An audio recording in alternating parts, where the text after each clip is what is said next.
Imagine the year 2100. Your grandchildren look at snow as the eighth wonder of the world, and White Christmas exists only in old movies.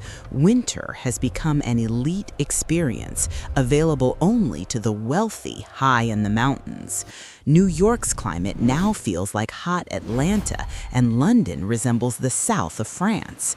Why is the familiar world map being erased? In this video, we give a precise 100-year weather forecast. You'll learn why ski resorts will turn into ruins, why Canada will become the planet's main breadbasket, and why water will cost more than gold. Stories about toilets filled with clean drinking water will sound like legends. We'll explain where cities will move and how humanity will survive in a world where the North becomes the new South. 5 roads into the future. Scientists don't read tea leaves, they work with scenarios. There are 5 of them. The most optimistic, where humanity suddenly stops polluting the planet, has less than a 5% chance. The most terrifying, with catastrophic warming of 4 degrees centigrade, is also unlikely. We're moving along the middle path. By 2100, Earth will warm by about 2.7 degrees centigrade. Doesn't sound scary? Don't rush. Even these numbers mean a complete reshaping of the planet. Technology helps, but inertia is huge. We've already triggered processes that will permanently change the map of habitable land. The Great Climate Migration. Imagine a giant conveyor belt of air above Earth, the Hadley cell. It's what creates deserts. Today, this conveyor is shifting north at about 70 kilometers every 20 years. Over a century, climate zones will move roughly 400 kilometers northward. The Sahara will jump across the Mediterranean and begin invading Europe. Meanwhile, lands in Canada and Russia that are frozen today will become warm and fertile. The North becomes the new South. What we once called the world's breadbasket turns into dry steppe, while permafrost retreats and opens new horizons. Cities without winter. British scientists estimate that by 2040, southern England will forget what frost is. By 2060, snow will remain only on the peaks of the Scottish Highlands. By 2100, snowmen will disappear as a species.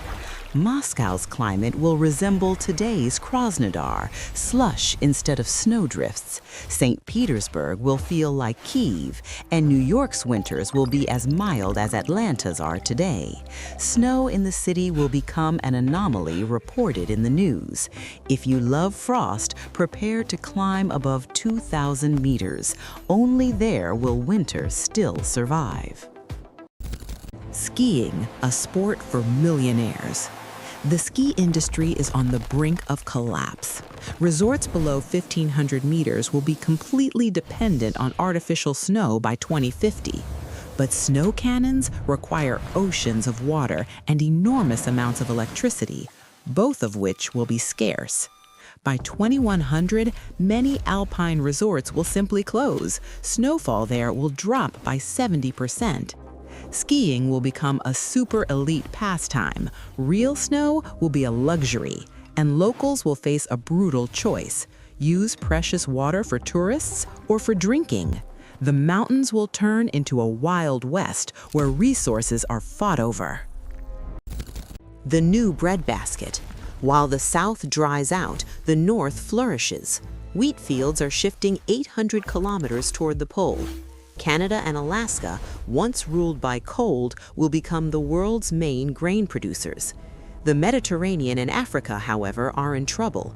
Greece and Spain will lose the ability to grow corn. It will become too hot and dry. Crop yields will fall, and food prices will skyrocket. The world will face food inflation that hits poor countries hardest. The global map of hunger and abundance will be flipped upside down. The water paradox. Water will behave strangely. There will be either too little or too much. Heat will shrink rivers like the Colorado by a third, leaving 40 million people without water. Himalayan glaciers will melt, destroying the stable flow of Asia's great rivers. But where rain does fall, floods will follow. Winters will bring rain instead of snow, no natural water storage until spring, just instant flooding. Summers will bring drought. Stability will vanish. We'll swing between floods in winter and thirst in summer. Deadly heat. Summer will stop being a season of joy. In London, temperatures near 40 degrees Celsius will become normal. In already hot countries, this hell will last for 3 months each year. The human body simply cannot cool itself under such conditions. It's deadly. We'll enter a vicious circle. Survival will require powerful air conditioning, but air conditioners consume electricity and water, both already in short supply. Cool indoor air will become a privilege of the rich. The poor will suffer in the heat, while the elite hide in climate-controlled bunkers. Where will people run? When there's no water at home and it's 50 degrees Celsius outside, there's only one option: flee. North Africa and the Middle East will become nearly uninhabitable.